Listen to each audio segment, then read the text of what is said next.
आदिवासी कांग्रेस के राष्ट्रीय अध्यक्ष एवं विधायक विक्रांत भूरिया ने आज सर्किट हाउस क्रमांक 1 में आयोजित पत्रकार वार्ता को संबोधित करते हुए केंद्र और राज्य की भाजपा सरकार पर जमकर निशाना साधा।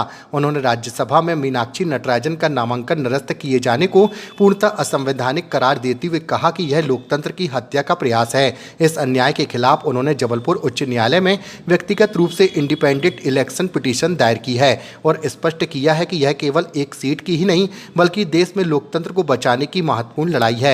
इसके अतिरिक्त भूरिया ने कैन बेतवा परियोजना में आदिवासियों के प्रति अपनाई जा रही उपेक्षापूर्ण नीतियों को उजागर किया। उन्होंने परियोजना के अंतर्गत उचित सर्वे, निर्धारित मुआवजे का वितरण न होने और प्रभावितों के पुनर्वास के अभाव को लेकर सरकार को घेरा और इस संघर्ष को न्याय मिलने तक जारी रखने का संकल्प दोहराया। पत्रकार साथियों से मैं क्षमा चाहूँगा। आज एक बहुत महत्वपूर्ण मुद्दे के लिए मैं खुद जबलपुर आया हूँ और वो मुद्दा है संविधान को बचाना। अभी सीधा हाईकोर्ट से मैं आपके पास आ रहा हूँ और हाईकोर्ट जाने का जो मुख्य उद्देश्य था, जो राज्यसभा में जिस तरह से जो नामांकन मीनाक्षी नटराजन जी का निरस्त करा गया वो पूरी तरह से असंवैधानिक था और 20 तारीख को मीनाक्षी नटराजन जी ने भी आकर इलेक्शन पिटीशन दायर करी है। कल मैं आ गया था, आज हमने भी इलेक्शन पिटीशन मैंने अपनी तरफ से व्यक्तिगत रूप से दायर करी है। एक एमएलए होने के नाते ये हमारा अधिकार था वोट देने का।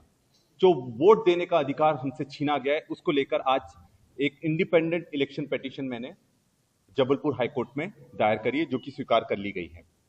साथियों, ये सिर्फ एक चुनाव का मुद्दा नहीं है। अगर इस तरह से बीजेपी चुनाव ही नहीं करवाए और नॉमिनेशन ही रद्द कर दे तो फिर संविधान बचा कहां है। एक चुनाव प्रतिनिधि 5 साल काम करेगा, उसके बाद उसको ये लगेगा कि मुझे फिर 5 साल लड़ने के लिए नॉमिनेशन की जरूरत है, चुनाव लड़ने की जरूरत है, तैयारी करेगा और पता चला उसका नॉमिनेशन रद्द कर दिया।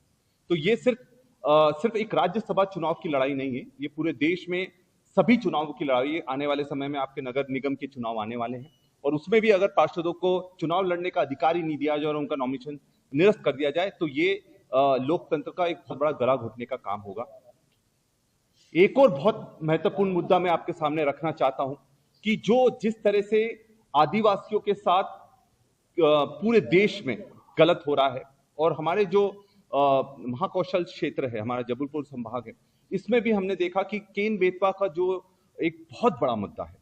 और मैं सबसे पहले तो अमित भटनागर जी का धन्यवाद दूंगा कि हमने सबने निवेदन करा कि अनशन उनको तोड़ना चाहिए। सभी लोगों की ये इच्छा थी क्योंकि अभी लड़ाई लंबी है और ये वो सरकार बैठी हुई है कि जिसको फर्क नहीं पड़ता है कि आप जियो या मरो। तो अगर लड़ाई लड़नी है तो हमें लंबी लड़ाई लड़ना पड़ेगी और इसलिए उनका रहना और इस जो एक संघर्ष चल रहा है उसको नेतृत्व करना ये बहुत ही आवश्यक है।